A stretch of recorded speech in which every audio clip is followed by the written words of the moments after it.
Bharatiya Janata party ने बिहार के मुख्यमंत्री नीतीश कुमार को समाप्त करने का रास्ता अपना लिया। विदित है, आज राज्यसभा में भेजकर बीजेपी ने अपनी मंशा को पूर्ण किया। आखिर ऐसी कौन सी मजबूरी थी कि महज 3 महीने में ही सरकार बनने के बाद नीतीश कुमार जी को सत्ता से बेदखल करने का तैयारी कर लिया गया।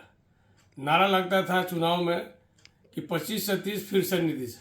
हमारे नेता तेजस्वी यादव ने कहा करते थे कि नीतीश कुमार एक मुखौटा है। चुनाव के बाद भारतीय जनता पार्टी महाराष्ट्र जैसा यहाँ पर सीधे सिस्टम लागू करेगी। आखिरकार वही दिख रहा है। ये बिहार के जनादेश का अपमान है। नीतीश कुमार के नाम पर वोट लिया गया और जो है कि बिहार वासियों को ठगने का काम किया।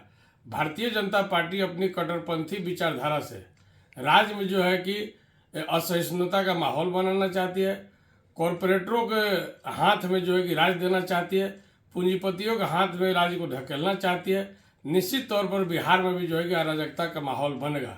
जो विगत दिनों और विगत वर्षों में भारतीय जनता पार्टी का व्यवहार देखने को मिल रहा है देश और प्रदेश में, जो धार्मिक ध्रुवीकरण और जो नफरती बयानबाजी हो रही है, जातीय उन्माद फैलाया जा रहा है, बांग्लादेशियों के नाम पर यहाँ के लोगों को तंग किया जा रहा है, घुसपैठिए के नाम पर जो है कि हिंदू मुस्लिम में बांटने का काम किया जा रहा है, निश्चित तौर पर भारतीय जनता पार्टी उसी रास्ते पर बिहार में उतरने का काम करने के लिए आगे बढ़ चुकी है।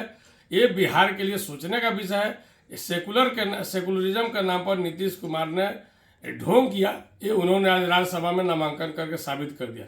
कहीं ना कहीं बीजेपी ने नीतीश कुमार को राज्यसभा भेजकर राजनीतिक हत्या करने का एक संकेत दिया है। निश्चित तौर पर चिंता का विषय है। कहीं ना कहीं जो है कि बीजेपी को जनता जो है कि बर्दाश्त नहीं करी है। जनता दल यूनाइटेड के नेता कार्यकर्ता कभी टेबल तोड़ रहे हैं, कभी रोड पर सड़क पर खुलेआम विरोध कर रहे हैं। तो इससे समझा जा सकता है कि नीतीश कुमार जी जो है कि दबाव की राजनीति कर रहे हैं और कहीं ना कहीं की कुछ मजबूरी है, जो कि भाजपा से डरे हुए हैं। ईडी हो, सीबीआई हो, ऐसा कुछ मामला जो है जो बीजेपी के साथ उन्होंने मिलकर किया है, जिसका आने वाले समय में खुलासा हो सकता है। ये सारी बातों को हम लोग आकलन करके समीक्षा करके बताने का काम करेंगे।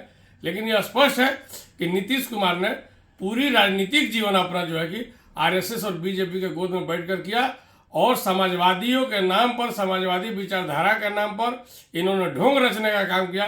पूरा राजनीतिक सत्ता सुख भाजपा आरएसएस के गोद में किया और आगे भी करने के लिए उन्होंने दिल्ली दरबार में घुटने टेकने का काम किया।